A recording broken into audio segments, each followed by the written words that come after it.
السلام علیکم یا رسول اللہ وعلی آلک و صحابک یا سیدی یا حبیب اللہ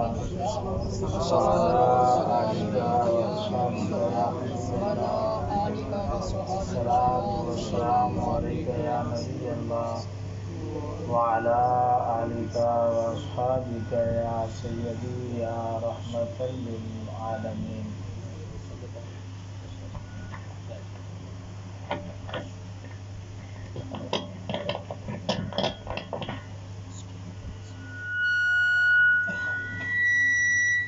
اللہ رب العزت کی حمد و ثنا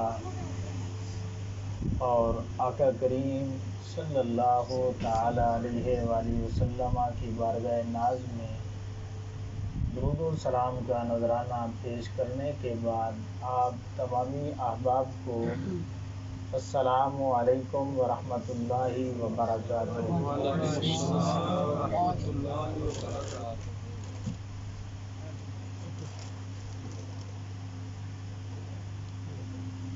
اللہ رب العزت کا کروڑہ شکر ہے کہ جس نے اپنی توفیق خاص سے ہم سبھی کو اپنی پاک بارگاہ میں حاضری کا شرف عطا کیا اور اپنا اور اپنے حبیب کریم علیہ الصلوۃ والسلام کا ذکر پاک کرنے کی اور سننے کی توفیق عطا فرمائی.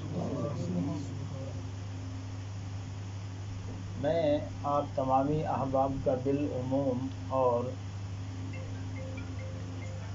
اہل خانہ کا بالخصوص اور پھر ہمارے انتہائی کرم فرما قبلہ قاری غلام مرتضیٰ سیالوی صاحب آپ کا بالخصوص شکریہ ادا کرتا ہوں کہ جن کی محبت کی وجہ سے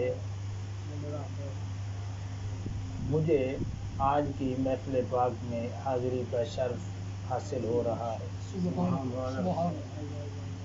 امام الانبیاء صلی اللہ تعالیٰ علیہ وسلم کے غلاموں، اس انتہائی مختصر وقت میں کوشش کروں گا کہ آپ کے سامنے علمی، عملی، فکری اور تربیتی باتیں آپ کے سامنے رکھوں اور جامع ترین انداز میں اسے بیان کیا جائے. بڑی توجہ کے ساتھ آپ نے گزارشات کو سننا ہے. اللہ رب العزت نے قرآن مجید میں ارشاد فرمایا یا ایھا الذین آمنوا ادخلوا فی السلم کافہ، اے ایمان والو اسلام میں پورے کے پورے داخل ہو جاؤ. سبحان اللہ. سبھی ایک دفعہ اونچی آواز سے کہہ دیں سبحان اللہ. سبحان اللہ. پورے کے پورے اسلام میں داخل ہو جاؤ. اب سوال یہ پیدا ہوتا ہے کہ پورے کے پورے اسلام میں داخل ہونے کے لیے جو اللہ نے حکم دیا ہے تو پھر ہمیں سمجھنا چاہیے کہ وہ پورے کا پورا اسلام ہے کیا. تو اس پر علماء نے، اولیاء نے، عرفاء نے لکھا ہے کہ 5 باتیں اتنی قیمتی باتیں ہیں، پورے کے پورے دین کا نچوڑ ہیں، خلاصہ ہیں اور گر کی باتیں ہیں، اور پورے کا پورا دین ان 5 باتوں کی وضاحت پر مبنی ہے. پہلے نمبر پہ عقائد ہیں، پھر عبادات ہیں، اور تیسرے نمبر پہ اخلاقیات ہیں، چوتھے نمبر پہ روحانیت ہے، اور 5ویں نمبر پہ تبلیغ دین ہے. اب یہ 5 باتیں اتنی قیمتی ہیں کہ آپ قرآن مجید، فرقان حمید، برہان رشید کی کسی آیت کو بھی خود پڑھیں یا آپ سنیں. آقا کریم علیہ الصلوۃ والسلام کے جتنے بھی فرامین ہیں آپ خود پڑھیں یا سنیں تو آپ جب غور فرمائیں گے تو یا اس میں عقیدے کی بات ہوگی، یا عبادات کے حوالے سے بات ہوگی، یا اخلاقیات کا ذکر ہوگا، یا روحانیت کی بات ہوگی، یا پھر دعوت و تبلیغ کا ذکر ہوگا. اللہ اکبر. اب علماء نے لکھا ہے کہ یہ 5 باتیں لازم و ملزوم ہیں. کیا ہے؟ لازم و ملزوم ہے. لازم و ملزوم کیا ہوتی ہیں کہ ایک ہے اور دوسری نہیں ہے تو پھر وہ پہلی بھی نہیں ہوتی، اور دوسری ہے پہلی نہیں ہے تو پھر سمجھ لیں دوسری بھی نہیں ہے. اس کی مثال سمجھیں کہ ہم ایک لفظ بولتے ہیں کہ دن اور رات. دن اور دن ہے تو پھر رات ہوگی، اگر دن نہیں ہے تو پھر رات بھی نہیں ہوگی. اسی طرح ایک جملہ ہم بولتے ہیں صبح اور شام. صبح ہے تو پھر شام ہوگی، اگر صبح ہی نہیں ہے تو پھر شام نہیں ہوگی. اس کو اور زیادہ سادے لفظوں میں آپ جو ہے وہ اس انداز میں سمجھیں کہ زندگی اور موت. زندگی اور زندگی ہے تو پھر موت ہوگی، اگر زندگی ہی نہیں ہے تو پھر موت نہیں ہوگی. اس لیے امام الانبیاء صلی اللہ تعالی علیہ وسلم کے غلاموں یہ 5 باتیں دین کا خلاصہ ہیں، دین کا نچوڑ ہیں، گر کی باتیں ہیں، قیمتی باتیں ہیں. اگر پہلی ہے باقی 4 نہیں ہیں تو پھر سمجھ لیں وہ پہلی بھی نہیں ہے. اگر 2 ہیں اور 3 نہیں ہیں تو پھر سمجھ لیں 2 بھی نہیں ہیں.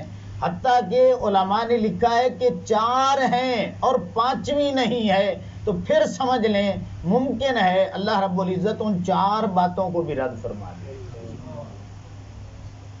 اب علماء نے لکھا ہے کہ یہ 5 باتیں دنیا میں پل صراط کی طرح ہیں. کیا ہے؟ پل صراط کی طرح. آپ نے پل صراط کی تعریف سنی ہوگی کہ جہنم کے اوپر ایک پل بنی ہوئی ہے جو بال سے باریک ہے اور تلوار سے. قرآن مجید میں بھی ذکر ہے، آقا کریم علیہ السلام نے بھی اس کا ذکر کیا ہے. جہنم پہ پل ہے، بال سے باریک ہے، تلوار سے وہ تیز ہے، اور ہر شخص نے اس پل سے گزر کے جنت میں جانا ہے.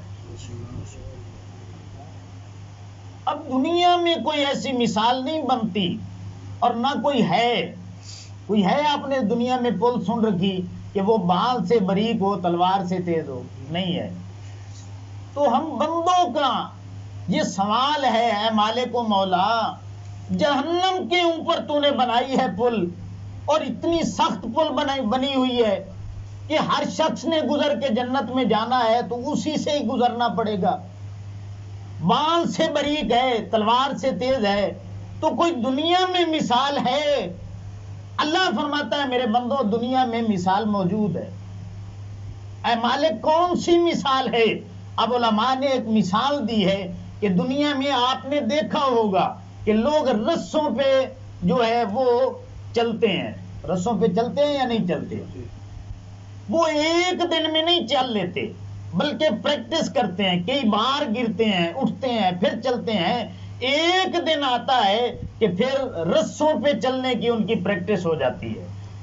تو وہ جو جہنم کے اوپر پل بنی ہے اس پہ چلنا چاہتے ہیں تو علماء نے لکھا ہے کہ یہ 5 باتیں اس کو اور زیادہ سادے لفظوں میں اگر کہیں تو دین مصطفیٰ صلی اللہ علیہ وسلم کو اللہ نے پل صراط کی طرح بنا دیا. جو بندہ دنیا میں آقا کریم علیہ السلام کی شریعت پہ چل لے گا، کیا مطلب اس پل پہ چل لے گا تو وہ اس پل سے بھی تیزی سے گزر جائے گا. جو آقا کریم علیہ السلام کی شریعت پہ اس دنیا میں چل لے گا یہ اس دنیا میں پل صراط کی طرح ہے.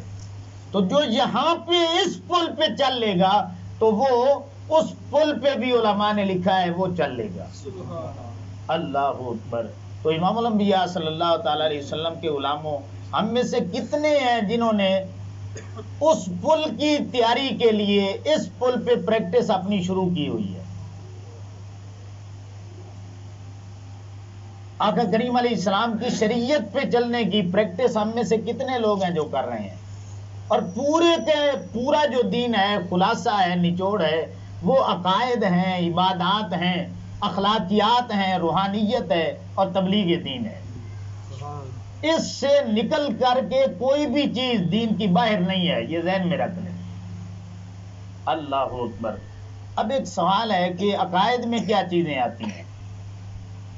پہلے نمبر پہ عقائد ہے نا، تو عقائد میں کیا چیزیں آتی ہیں آپ کو پتہ ہے؟ یہ ایمان مفصل جو آپ سبھی نے یاد کی ہوئی ہے، آمنت باللہ و ملائکتہ و کتبہ و رسلہ والیوم الآخر والقدر خیرہ و شرہ من اللہ تعالی والبعث بعد الموت. عقائد میں سر فہرست اللہ پر ایمان ہے، پھر فرشتوں پر ایمان ہے، پھر کتابوں پر ایمان ہے، رسولوں پر ایمان ہے، اور قیامت پر ایمان ہے، اور تقدیر پر ایمان ہے. بالکل آسان باتیں میں کر رہا ہوں جو آپ کی جو ہے سمجھ میں آ سکیں. اب جو عقائد میں پہلے نمبر پہ ہے کہ اللہ پر ایمان، اللہ پر ایمان، تو اللہ کے متعلق ہمارا عقیدہ کیا ہونا چاہیے؟ ایک گلا شکوہ بنتا ہے، اور وہ کافی حد تک درست بھی بنتا ہے، کہ جو ہمارے احباب ہیں وارثان منبر و محراب، وہ توحید کے حوالے سے بات نہیں کرتے، اور توحید کو مانے بغیر بندہ مسلمان ہی نہیں ہوتا. تو بات ہونی چاہیے توحید کی بھی، بندوں کو اپنے رب کا تعارف ہونا چاہیے. کیوں؟ اللہ کے سارے نبیوں نے توحید کے ڈنکے بجائے ہیں. علماء نے لکھا ہے کہ جتنی بھی کتابیں ہیں، حتیٰ کہ قرآن مجید ہے، قرآن مجید کا ایک صفحہ بھی ایسا نہیں ہے جس پہ اللہ نے اپنی توحید کی بات نہ کی. اللہ اکبر. تو علماء نے لکھا ہے، اب یہ توحید اللہ کے حوالے سے جو ایمان ہے وہ سن لیں کہ اللہ ایک ہے، اللہ ایک ہے، ذات و صفات میں اس کا کوئی شریک نہیں، بس وہی عبادت کے لائق ہے، بے مثل ہے، بے مثال ہے، ہر حد اور حدود سے پاک ہے، ہر کمی کمزوری سے، نقص سے، عیب سے بھی وہ پاک ہے. کائنات کی ہر چیز اس مالک کا پتہ دے رہی ہے، اور جہاں بھی بندہ نظر اٹھاتا ہے اسی کی کاریگری نظر آتی ہے. کائنات میں انسان بھلا کس طرح جو عجائب و غرائب ہیں، کس طرح اللہ رب العزت نے جو رکھے ہیں زمین کے حوالے سے، آسمانوں کے حوالے سے، کس طرح انسان جو ہے اس کا احاطہ کر سکتا ہے. اللہ اکبر. اب میں اس حوالے سے مثالیں نہیں دینا چاہتا، لیکن آخری باتیں سن لیں کہ ساری کائنات کا مالک بھی وہی ہے، خالق بھی وہی ہے، ساری مخلوقات کا رازق بھی وہی ہے، ساری قدرتوں کا، ساری طاقتوں کا مالک بھی وہی ہے. وہ سن لیں کہ اللہ الصمد، وہ اللہ بے نیاز ہے، جتنی بھی مخلوقات ہیں وہ ساری کی ساری اس کی محتاج ہیں. اب یہ ہمارا عقیدہ ہے اپنے رب کے متعلق. اللہ اکبر. یہ میں نے کیوں بات کی؟ اس لیے بات کی کہ آج نوجوان طبقہ جو ہمارا ہے نا، وہ سوشل میڈیا پہ اکثر وہ دیگر جو لوگ ہیں نا ان کو بھی سنتے ہیں. تو ایک بات جو ہے نا بڑی گردش کر رہی ہے کہ جب توحید بیان کی جاتی ہے نا، توحید بیان کی جائے تو پھر نبیوں کی توہین آٹومیٹکلی ہو جاتی ہے. اور جب میں نے ایک دو صاحب جن کا یہ عقیدہ اور نظریہ تھا، میں نے جب بات کی کہ یار مجھے قرآن کی ایک آیت دکھا دے جہاں پہ اللہ رب العزت نے اپنی توحید کا ذکر کیا ہو اور اپنے نبیوں کے حوالے سے کوئی کمزور بات کی ہو، ایک مقام مجھے دکھا دے. اب وہ بڑا خوش ہوا، اس نے کہا بھئی بڑا موقع مل گیا ہے. تو اس نے سب سے پہلے سورہ اخلاص پیش کی. دیکھیں جی پوری کی پوری توحید پہ مبنی ہے. قل هو اللہ احد اللہ الصمد لم یلد ولم یولد ولم یکن لہ. میں نے کہا یار بالکل توحید پہ مبنی ہے، ہم مانتے ہیں، لیکن کل جو لفظ کل ہے اس کو یار تو نے نہیں پڑھا. پڑھا تو ہے، تجھے سمجھ کیوں نہیں آئی کہ اللہ رب العزت نے اپنی توحید کو بیان کیا ہے، لیکن اس نے اپنی توحید کو اپنے حبیب کریم علیہ الصلوۃ والسلام کی زبان سے سننا پسند کیا۔ سبحان اللہ قل کا کیا معنی ہے؟ کیا میرے حبیب کریم علیہ السلام آپ فرما دیجیے۔ سبحان اللہ سبحان اللہ تو یہ ذہن میں رکھ لو، اللہ کی عزت کی قسم ہے، اللہ رب العزت اپنی توحید بھی اسی کی مانتا ہے جو نبیوں کے ذریعے اللہ کو ایک مانتا ہے۔ نبیوں کا دامن چھوڑ کے کوئی لاکھ بار اللہ اللہ کرتا رہے، اللہ فرماتا ہے بات سچی ہے، پھر بھی میں تیری اس بات کو بھی قبول نہیں فرماتا، تیری توحید میری بارگاہ میں قابل قبول ہی نہیں ہے۔ اور اس سے بڑھ کر میں اگلی بات کرنے لگا ہوں، وہ بات یہ ہے کہ اب ہم نے سابقہ انبیوں پہ، انبیاء کرام جتنے بھی گزرے ہیں ان پہ ایمان رکھنا ہے۔ کیا کرنا ہے؟ ایمان رکھنا ہے۔ اب قیامت تک آقا کریم علیہ الصلوۃ والسلام کا دامن چھوڑ کے اگر کوئی پہلے نبیوں کے ذریعے بھی اللہ کو ایک مانتا ہے، اللہ کی عزت کی قسم ہے، وہ بندہ بھی دار اسلام سے خارج ہے، مسلمان نہیں ہو سکتا بلکہ وہ کافر ہے۔ وہ کیسے؟ عیسائی ہیں، عیسیٰ علیہ الصلوۃ والسلام کا وہ کلمہ پڑھیں، اللہ کا نبی کہیں، اللہ کی توحید ان کے پاس اگر صحیح وہ مانے، توحید بھی ہو، عیسیٰ علیہ السلام کا دامن بھی ہو، تو ایمان سے بتائیں وہ مسلمان ہوں گے؟ نہیں ہے مسلمان یار، یہودی ہیں، موسیٰ علیہ السلام کا کلمہ پڑھیں آج کے دور میں، اللہ کی توحید کو صحیح طرح مانیں، پھر بھی وہ مسلمان نہیں ہے۔ اب سے لے کر کے قیامت تک آقا کریم علیہ السلام کا دامن ہوگا تو بس وہی توحید اللہ کی بارگاہ میں قابل قبول۔ اعلی حضرت رحمت اللہ علیہ کے ایک بھائی جان مولانا حسن رضا خان رحمت اللہ علیہ، آپ نے بڑی خوبصورت بات کی، کل کہہ کے بھی اپنی بات تیرے منہ سے سنی۔ سبحان اللہ آقا کریم علیہ السلام کی ایک نعت لکھتے ہیں تو اس میں یہ شعر ہے، کل کہہ کے بھی اپنی بات تیرے منہ سے سنی، اللہ کو ہے کتنی تیری گفتگو پسند، سبحان اللہ اللہ کو ہے کتنی تیری گفتگو پسند، اللہ اکبر۔ تو امام الانبیاء صلی اللہ تعالی علیہ وسلم کے غلاموں، اب ایک ایمان سے آپ نے بات بتانی ہے کہ اللہ رب العزت اپنی توحید کی بات کر رہا ہے کہ میں اکیلا ہوں، بے نیاز ہوں اور میرا کوئی ہمسر نہیں ہے، کوئی برابری والا نہیں ہے، تو یہ اپنے حبیب کریم علیہ الصلوۃ والسلام سے کیوں سنوا رہا ہے؟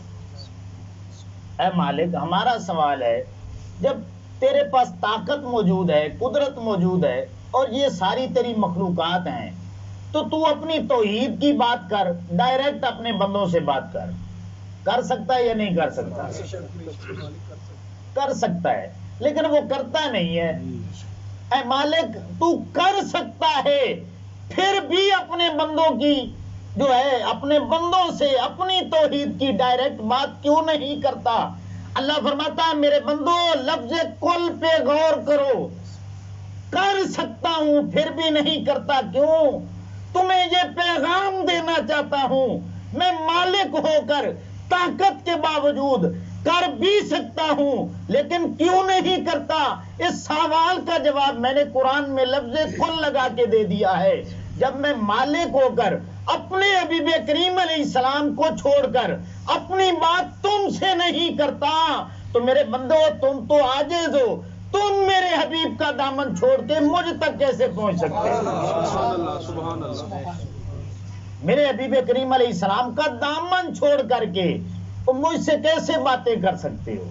تو اس لیے امام الانبیاء صلی اللہ تعالی علیہ وسلم کے غلاموں، یہ بات پکی ٹھکی ذہنوں میں بٹھا لیں، ایسی توحید جو آقا کریم علیہ الصلوۃ والسلام کو چھوڑ کر کی جائے، مانی جائے، یا آقا کریم علیہ السلام کی توہین ہو اس میں، تو ایسی توحید جو ہے اللہ رب العزت اسے قبول نہیں فرماتا۔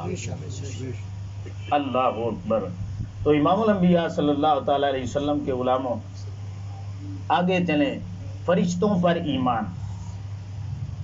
فرشتوں کے متعلق جو آقا کریم علیہ السلام کے زمانے کے مشرکین تھے نا، ان کا عقیدہ تھا کہ یہ فرشتے اللہ کی بیٹیاں ہیں، اور اس کا ذکر قرآن مجید میں ہے، ٹھیک ہے نا۔ اللہ رب العزت نے فرمایا نہیں، میں تنہا ہوں، اکیلا ہوں، اور میں آل اولاد سے پاک ہوں۔ اب فرشتوں کے متعلق عقیدہ کیا ہے کہ وہ نوری مخلوق ہے، اللہ کی عبادت میں لگی ہوئی ہے، اور ان میں مذکر مؤنث نہیں ہے۔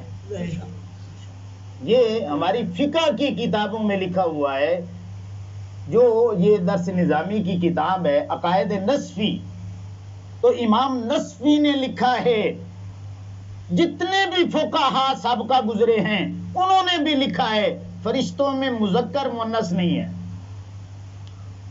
اب یہ میں اشارہ کر رہا ہوں، کچھ لوگ فرشتوں کو مذکر اور مؤنث کے حوالے سے باتیں منسوب کرتے ہیں، تو بالکل وہ غلط باتیں ہیں۔ یہ اللہ کی نوری مخلوق ہے۔ قرآن مجید میں آتا ہے کہ وَيَفْعَلُونَ مَا يُؤْمَرُونَ بَلْ عِبَادٌ مُكْرَمُونَ، یہ اللہ رب العزت کے فرما بردار بندے ہیں، مالک جیسا فرماتا ہے اسی طرح یہ کر گزرتے ہیں۔ اب آ جائیں کتابوں کے متعلق۔ آپ نے 4 کتابیں سنی ہوئی ہیں یا نہیں؟ آسمانی کتابیں کتنی ہیں؟ 4۔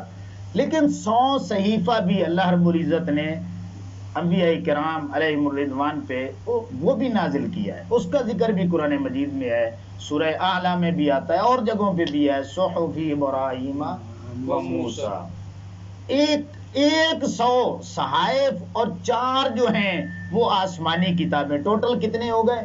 104 آسمانی کتابیں جو ہیں وہ اللہ رب العزت نے انسانیت کی ہدایت کے لیے وہ انبیاء کرام علیہم الرضوان پہ نازل کی۔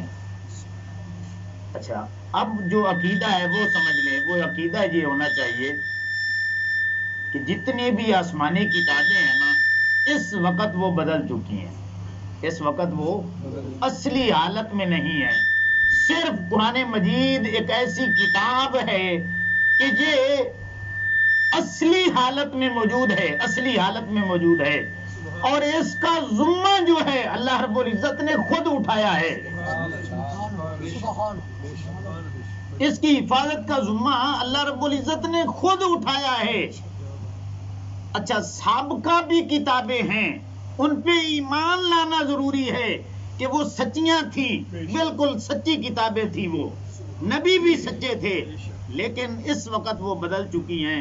قرآن مجید اپنی اصلی حالت میں موجود ہے۔ یہ میں نے کیوں بات کی کہ آج عقیدہ یہ پھیلایا جا رہا ہے، پوری کتابیں لکھی جا رہی ہیں کہ قرآن مجید جو ہے وہ اصلی کتاب نہیں ہے۔ تو اس شوشے کے خاتمے کے لیے میں نے آپ کو یہ بات سنائی، اور اس پہ پھر ہزارہ دلائل ہیں۔ اب میں ادھر نہیں جانا چاہتا، یہ بھی ایک الگ ٹاپک ہے، وہاں بات ہوگی تو پھر ادھر لمبی بات ہو جائے گی۔ آگے چلیں، آگے ہے رسولوں پر ایمان۔ کیا ہے؟ اچھا، ایک یہ تھوڑی سی بریک بات ہے، یہ بھی ذہن میں رکھ لیں، رسول کتنے ہیں؟ 313۔ رسول کتنے ہیں؟ 313 نبی، باقی جتنی بھی تعداد ہے وہ نبیوں کی۔ ہر رسول نبی بھی ہوتا ہے لیکن ہر نبی رسول نہیں ہوتا، یہ ذہن میں رکھ لیں۔ ہر رسول نبی بھی ہوتا ہے لیکن یہ ضروری نہیں ہے کہ ہر نبی رسول بھی ہو، ٹھیک ہے؟ تو جو 313 ہیں وہ رسول بھی ہیں، نبی بھی ہیں، لیکن باقی جتنے ہیں وہ نبی ہیں، وہ رسول نہیں ہے۔ اب اس کو ایک چھوٹی سی مثال سے سمجھ لیں کہ پرائمری میں استاد ہوتے ہیں، ایک ہیڈ ماسٹر بھی ہوتا ہے یا نہیں ہوتا؟ تو ماسٹر وہ بھی ہوتا ہے جو ہیڈ ماسٹر ہوتا ہے، دیگر بھی استاد ہوتے ہیں، ماسٹر ہوتے ہیں، لیکن جو ہیڈ ماسٹر ہوتا ہے نا وہ ماسٹر بھی ہوتا ہے لیکن ہر ماسٹر ہیڈ ماسٹر نہیں ہوتا، ٹھیک ہے نا؟ تو ہر رسول نبی بھی ہوتا ہے لیکن ہر نبی رسول نہیں ہوتا۔ اب سابقہ نبیوں پہ، رسولوں پہ ہم نے ایمان لانا ہے کہ وہ سچے تھے، ٹھیک ہے نا، اور اپنے آقا کریم علیہ الصلوۃ والسلام کا کلمہ بھی پڑھنا ہے، عظمتیں بھی بیان کرنی ہے، شانیں بھی بیان کرنی ہیں، اور ڈنکے بھی آقا کریم علیہ السلام کے اب بجانے ہیں۔ اور پھر اس میں ایک چھوٹی سی بات یہ بھی ایڈ کرنے والی ہے کہ آقا کریم علیہ الصلوۃ والسلام کو اللہ نے جو سب سے بڑی شان ہے کہ ختم نبوت کا تاج اللہ رب العزت نے اپنے حبیب کریم علیہ السلام کے سر پہ اللہ نعرہ تکبیر، نعرہ رسالت، تاجدار ختم نبوت زندہ باد، زندہ باد، تاجدار ختم نبوت زندہ باد، زندہ باد، لبیک لبیک لبیک یا رسول اللہ، لبیک لبیک لبیک یا رسول اللہ، لبیک لبیک یا رسول اللہ۔ اعلیٰ حضرت بریلوی رحمۃ اللہ علیہ نے اس کا بڑا سونا جواب دیا ہے۔ آپ فرماتے ہیں خلق سے اولیاء، اولیاء سے رسول، اور رسولوں سے اعلیٰ ہمارا نبی۔ اللہ اکبر۔ اب آگے چلیں تو آگے ہے قیامت کو ماننا۔ ایک وہ قیامت ہے جو سور پھونکا جائے گا، ٹھیک ہے نا، بڑی قیامت جس کا ذکر قرآن مجید میں جگہ جگہ پہ موجود ہے۔ ایک اور بھی قیامت ہے جس کا ذکر آقا کریم علیہ السلام نے فرمایا۔ ایک صحابی نے پوچھا یا رسول اللہ صلی اللہ علیہ وسلم قیامت کب آئے گی؟ تو انہوں نے عرضی پیش کی یا رسول اللہ صلی اللہ علیہ وسلم بتلا دیجیے قیامت کب آئے گی؟ آقا کریم علیہ السلام نے فرمایا کیا تیاری کر لی ہے؟ یا رسول اللہ صلی اللہ علیہ وسلم تیاری تو کوئی نہیں کی۔ آقا کریم علیہ السلام نے فرمایا کہ ایک تو وہ بڑی قیامت ہے نا، تو ایک جب مرتا ہے نا بندہ، مم مات یوم القیامت، مرنے والے کی قیامت اسی وقت شروع ہو جاتی ہے۔ ہم اس قیامت کا ذکر تو کرتے ہیں جو بڑی قیامت ہے، لیکن اس کا ذکر ہم نہیں کرتے کہ بس آنکھیں بند ہونے کی دیر ہے، جو قیامت کے معاملات ہیں اس بندے کے ساتھ شروع ہو جاتے ہیں۔ ہم نے قیامت کو بڑا دور سمجھ رکھا ہے نا، ابھی صدیاں رہتی ہیں۔ آقا کریم علیہ السلام نے فرمایا نہیں، تمہارے اور قیامت کے درمیان صرف ایک لمحے کا فاصلہ ہے، بس آنکھیں بند ہونے کی دیر ہے، مرتے ہی مرنے والے کی قیامت شروع ہو جاتی ہے۔ اللہ اکبر، کہ آخرت کے معاملات اس کے ساتھ شروع ہو جاتے ہیں۔ اس لیے امام الانبیاء صلی اللہ تعالی علیہ وسلم کے غلاموں، تو جب ایک لمحے پہ قیامت کھڑی ہے تو پھر ہم جو ہے انتظار کس چیز کا کر رہے ہیں؟ تیاری کیوں نہیں کر رہے؟ اللہ اکبر۔ آگے چلیں، تقدیر پر ایمان۔ تقدیر کا مضمون انتہائی مشکل ترین مضمون ہے، لیکن علماء نے اس کو بڑے احسن انداز میں بیان کیا ہے کہ انسان کو اللہ رب العزت نے نہ تو فل اختیار دے کے بھیجا ہے کہ بالکل ہی با اختیار ہے، اور نہ ہی اللہ رب العزت نے انسان کو مجبور بنایا ہے کہ قدم بھی اٹھانا ہے تو پوچھ کے اٹھانا ہے۔ اب اس کی مثال حضرت علی المرتضیٰ شیر خدا کرم اللہ وجہ الکریم سے جب پوچھی جاتی ہے تو آپ کیا فرماتے ہیں؟ کسی نے پوچھا کہ حضرت بتلائیے کہ انسان مجبور ہے یا پھر با اختیار ہے؟ آپ نے فرمایا کہ قرآن کے یا احادیث مبارکہ کے دلائل دے کے سمجھاؤں یا پریکٹیکل کر کے دکھا دوں؟ پریکٹیکل کر کے دکھا دوں۔ تو وہ سیدھا سادہ آدمی تھا نا، دوست نے پھر کہا کہ حضرت اگر پریکٹیکل بات ہو جائے تو ذرا جلدی سمجھ آ جاتی ہے۔ تو پھر پوچھنے لگا تو حضرت علی المرتضیٰ شیر خدا کرم اللہ وجہ الکریم آپ نے فرمایا کہ کھڑے ہو جاؤ۔ اب وہ بندہ کھڑا ہوا، آپ نے فرمایا یار ایک پاؤں اوپر کر لو۔ ایک پاؤں اوپر کیا، آپ نے فرمایا یار دوسرا بھی اوپر کر لو۔ تو اب وہ کہنے لگا حضرت یہ تو نہیں ہو سکتا۔ آپ نے فرمایا بس تیرا اختیار ایک پاؤں اٹھانے پہ ہے، دوسرے پہ اختیار نہیں ہے۔ بتانا یہ چاہتا ہوں نہ اللہ نے آپ کو بالکل جو ہے وہ با اختیار چھوڑ دیا ہے کہ بالکل اپنی من مانی کرو، اور نہ ہی جو ہے وہ مجبور بنا کے بھیجا ہے۔ انسان کو عقل و شعور کی دولت عطا کر کے اللہ رب العزت نے حق اور باطل کا رستہ بھی دکھا دیا ہے، اور کچھ نہ کچھ اختیار بھی دے دیا ہے۔ اور پھر اللہ رب العزت نے ان کا ذکر جو ہے وہ سورہ شمس میں بھی کیا ہے، دیگر جگہوں پہ بھی کیا ہے کہ اب میرے بندے جو تجھے تھوڑا سا اختیار دیا ہے نا اور عقل و شعور کو استعمال کر کے تو نے سچائی کے رستے پہ چلنا ہے. اب کوشش کے باوجود جو نتیجہ نکلے گا اسے علماء نے لکھا ہے تقدیر کہتے ہیں. کوشش کرنے کے بعد جو نتیجہ اللہ کی طرف سے نکل جاتا ہے تو پھر اسے تقدیر کہتے ہیں. ٹھیک ہے نا. آپ کے ساتھ کتنے حادثات ہوئے ہوں گے, آپ ادھر جانا بھی نہیں چاہتے ہوں گے, نہ چاہتے ہوئے کون ہے جو آپ کو کھینچ کے لے کے جا رہا ہے. کتنے لوگ ہیں آپ میں سے بیٹھے ہوئے ہیں جن کے ایکسیڈنٹ ہوئے ہیں.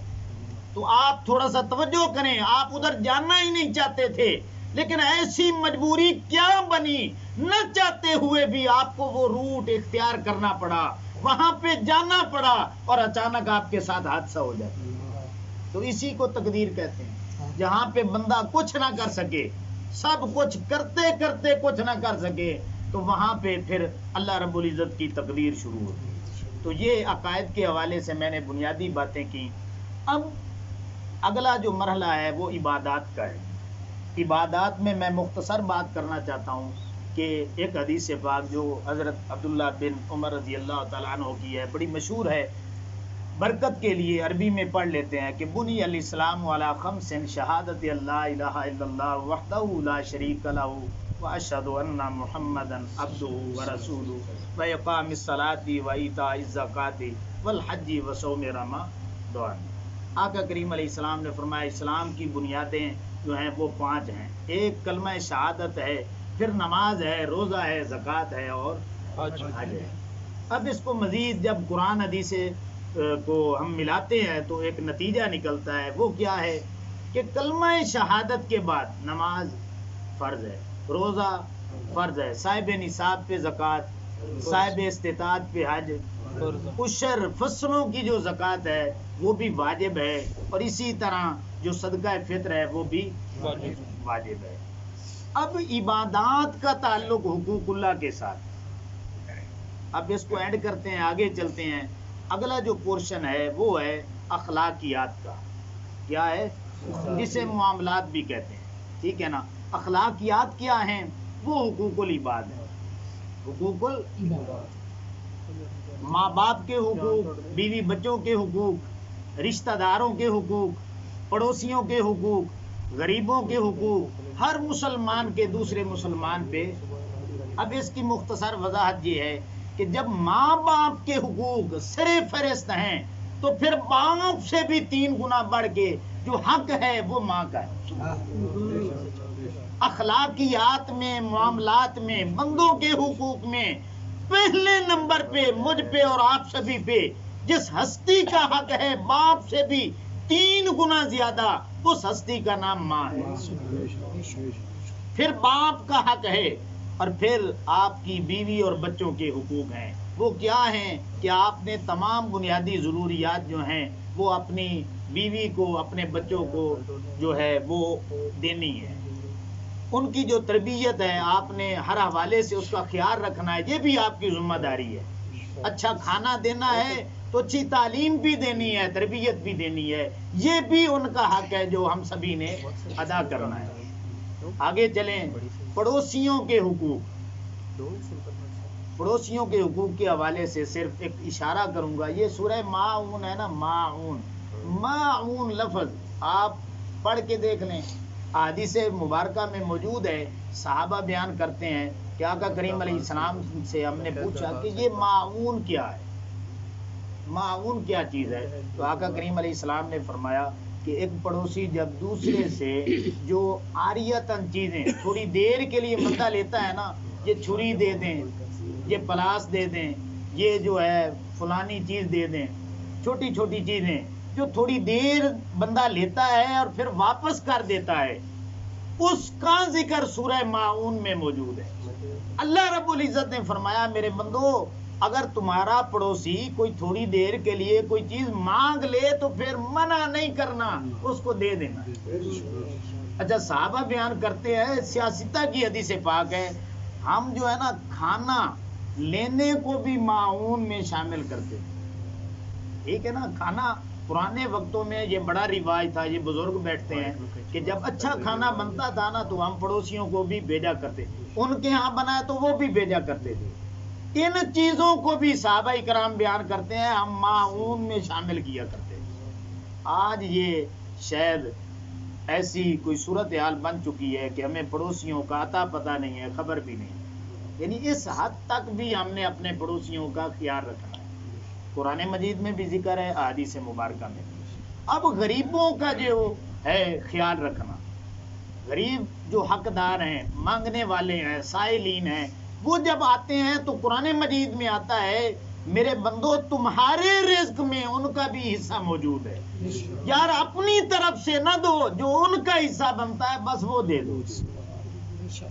اگر نہیں دینا چاہتے تو پھر اچھے لفظوں کے ساتھ اسے جو ہے آپ رخصت دے دیں، بارک اللہ، جزاک اللہ، ماشاء اللہ، کوئی بھی خیر کا جملہ آپ کہہ سکتے ہیں۔ اب آگے چلیں کہ ہر مسلمان کے ایک دوسرے پہ جو حقوق ہیں وہ کتنے ہیں؟ وہ 6 حق ہیں۔ ایک حدیث پاک میں 4 ہیں، دوسری میں 5 ہیں، اور تیسری حدیث مبارکہ میں 6 حق ہیں۔ اب وہ سن لیں کون کون سے ہیں۔ پہلا حق یہ ہے کہ جب بھی آپ جو ہیں وہ سفر کر رہے ہوں، کہیں جا رہے ہوں، چاہے گھر جا رہے ہوں، تو آپ نے مسلمان کو سلام کرنا ہے، یہ مسلمان کا حق ہے۔ ہم میں سے کتنے ہیں جو اس حدیث پاک پہ عمل کر رہے ہیں؟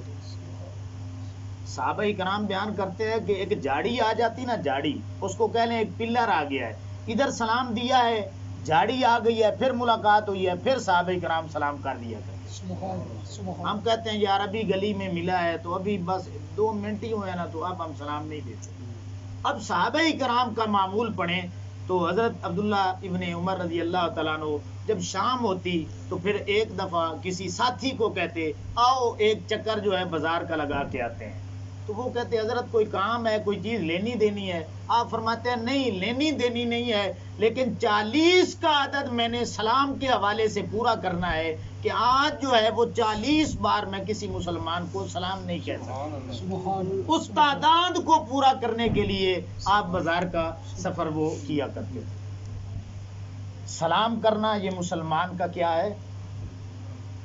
حق ہے۔ اب دوسرا حق سن لیں کہ اگر چھینک آئے تو پھر اس کا جواب دینا۔ چھینک آپ نے سنی ہے تو آپ نے اس کا جواب دینا ہے، اس میں ہماری غفلت موجود ہے، ٹھیک ہے نا۔ تیسرے نمبر پہ اگر وہ دعوت دے آپ کو تو آپ نے قبول کرنی ہے، ٹھیک ہے، اور اگر وہ بیمار ہو جائے تو عیادت کرنی ہے، اگر کوئی مشورہ مانگے تو صحیح اللہ سے ڈر کے دینا ہے، اور آخری جو بات ہے وہ یہ ہے کہ اگر وہ فوت ہو جائے تو پھر اس کے آپ نے جنازے میں شرکت کرنی ہے۔ تو یہ 6 باتیں ہر مسلمان کا حق ہے، ٹھیک ہے نا، تو یہ ہم سبھی کو ادا کرنا چاہیے۔ اب عقائد کے حوالے سے بات ہو چکی، عبادات کے حوالے سے بات ہو چکی، اور پھر آگے جو ہے وہ اخلاقیات کے حوالے سے بھی بات مکمل ہو چکی۔ اب چوتھا جو پورشن ہے وہ ہے روحانیت کا، للہیت کا، اخلاص کا۔ بالکل مختصر میں آپ کو بتانا چاہتا ہوں کہ جس کا عقیدہ صحیح ہے، حقوق اللہ کی ادائیگی کر رہا ہے، اور پھر اخلاقیات کا تعلق حقوق العباد کے ساتھ ہے، حقوق العباد کی ادائیگی کر رہا ہے تو صرف اللہ کی خاطر، اللہ کی رضا کے لیے کر رہا ہے، تو یہ للہیت ہے کہ آپ نے نماز پڑھنی ہے، روزہ رکھنا ہے، زکوٰۃ دینی ہے، حج ادا کرنا ہے، کوئی بھی نیکی کا عمل کرنا ہے، یا کسی بھی مسلمان کے ساتھ، ماں باپ کے ساتھ، اولاد کے ساتھ، بیوی کے ساتھ، اڑوسیوں پڑوسیوں کے ساتھ، کسی غریب کے ساتھ، مسلمان کے ساتھ چھوٹی سی چھوٹی نیکی کرنی ہے تو نیت کیا ہو؟ صرف اللہ کو خوش کرنے کے لیے کرنی ہے، تو یہ للہیت ہے، اخلاص ہے، اور اسے آپ تقویٰ کہہ لیں، آپ اسے قلب و نظر کا نور کہہ لیں۔ یہ سارے نام جو ہے نا وہ قرآن مجید میں موجود ہیں، آقا کریم علیہ السلام نے بھی وضاحت کی۔ اب خود سوچیں، جہاں تک ہم پہنچ چکے ہیں، جب ہمارا عقیدہ صحیح ہوگا، ہمارا جو عمل ہے وہ صحیح ہوگا، حقوق اللہ کی ادائیگی ہماری ہوگی، حقوق العباد کی ادائیگی ہوگی، اور پھر اس میں اخلاص ہوگا، اللہ کی رضا ہوگی، تو پھر امام الانبیاء صلی اللہ تعالی علیہ وسلم کے غلاموں، یہ وہ رستہ ہے جو سیدھا جنت کی طرف جاتا ہے. سبحان اللہ، سبحان اللہ. آپ سیدھے جنت کے رستے پہ چل رہے ہیں. اب علماء نے لکھا ہے، آخری بات سن لیں کہ جو دعوت و تبلیغ ہے، تبلیغ دین ہے، یہاں تک بھی پہنچ چکے ہیں، عقیدہ صحیح ہے، عمل صحیح ہے، حقوق اللہ کی ادائیگی کر رہے ہیں، حقوق العباد بھی ادا کر رہے ہیں، للہیت بھی موجود ہے.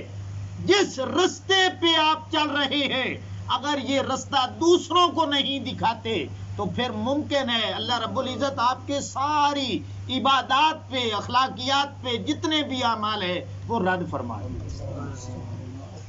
اب آخری جو کام ہے وہ کیا کرنا ہے؟ جس رستے پہ چل چکے ہیں نا، پھر اس رستے کی آپ نے دنیا والوں کو دعوت دینی ہے، سبھی کو دعوت دینی ہے. آؤ اپنا عقیدہ بھی درست کر لو، آؤ اپنا عمل بھی درست کر لو، آؤ ہم اس دنیا کو جنت بنائیں، ایک دوسرے کے حقوق ادا کرنے والے بن جائے، اور ہمارا جتنا بھی ایک دوسرے کے ساتھ ریلیشن شپ ہوگا، تعلق ہوگا، صرف اللہ کی رضا کے لیے ہوگا. تو یہ دعوت دینی ہے. اور اس پہ بس آخری حدیث پاک میں آپ کو سنانا چاہتا ہوں، اور یہ حدیث پاک جو ہے یہ مشکات میں موجود ہے، اور 5152 نمبر ہے، وہاں پہ یہ موجود ہے، حضرت جابر رضی اللہ تعالیٰ عنہ کے حوالے سے. وہ کیا ہے کہ اللہ رب العزت نے حضرت جبریل علیہ السلام کو حکم دیا کہ یہ جو بستی ہے نا، اس کو پہلے آسمان تک لے کر کے آؤ اور اس کو الٹا کر دو، یہ سارے جو ہے تباہ و برباد ہو. اب جبریل علیہ السلام آسمانوں کو چھوڑ کر اس بستی کو دیکھنے کے لیے آتے ہیں، تو ایک اللہ کا ولی موجود ہے، اللہ کا نیک بندہ موجود ہے. اب حدیث پاک جو میں آپ کے سامنے رکھ رہا ہوں، اس میں آقا کریم علیہ السلام نے فرمایا ایک لمحے کے لیے بھی اس نے اللہ کی نافرمانی نہیں، اتنا وہ اللہ کی بارگاہ میں مقبول ہے، با عمل بندہ ہے. لیکن جبریل علیہ السلام نے جب پوچھا کہ مالک تیرا ایک بندہ موجود ہے، اس کو نکال لیں، اللہ نے فرمایا نہیں، اس کو پہلے رگڑا لگانا ہے، باقیوں کو بعد میں رگڑا لگانا ہے. اب جبریل علیہ السلام نے پوچھا مالک وجہ کیا ہے؟ اب حدیث پاک کے لفظ سنیں، آقا کریم علیہ السلام نے فرمایا فَإِنَّ وَجْهَهُ لَمْ يَتَمَعَّرْ فِي سَاعَةٍ قَطُّ.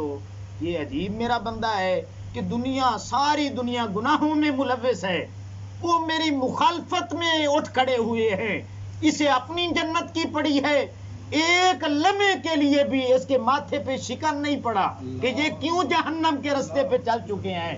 بس ایک لمحے کے لیے اگر آ جاتا نا اس کے ماتھے پہ شکن، تو پھر میں اس کو معاف کر دیتا.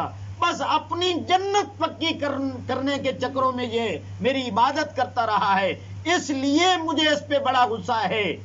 اس کو پہلے رگڑا لگاؤ، باقیوں کو بعد میں رگڑا لگاؤ. تو امام الانبیاء صلی اللہ تعالی علیہ وسلم کے غلاموں، جہاں پہ ہمارے عقیدے کے حوالے سے کمزوری ہے، آپ جتنے آپ بھی بیٹھے ہیں آپ اس کو درست کریں، ٹھیک ہے؟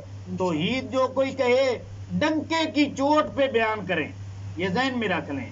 اور پھر آقا کریم علیہ السلام کے حوالے سے جو میں نے بات کی نا، یہ جتنے بھی دیگر مسالک کے لوگ ہیں، یہ جتنی بھی آیات لے کے آئیں گے نا، ان آیات کو آپ نے دیکھنا ہے پہلے لفظ کل موجود ہوگا. آپ نے کہنا ہے کہ یار پہلے لفظ کل کو دیکھو، جتنی باتیں اللہ نے اپنی توحید کی ہیں، شانیں اپنی بیان کی ہیں، لیکن اس نے اپنے حبیب کریم علیہ السلام کے منہ سے سنی.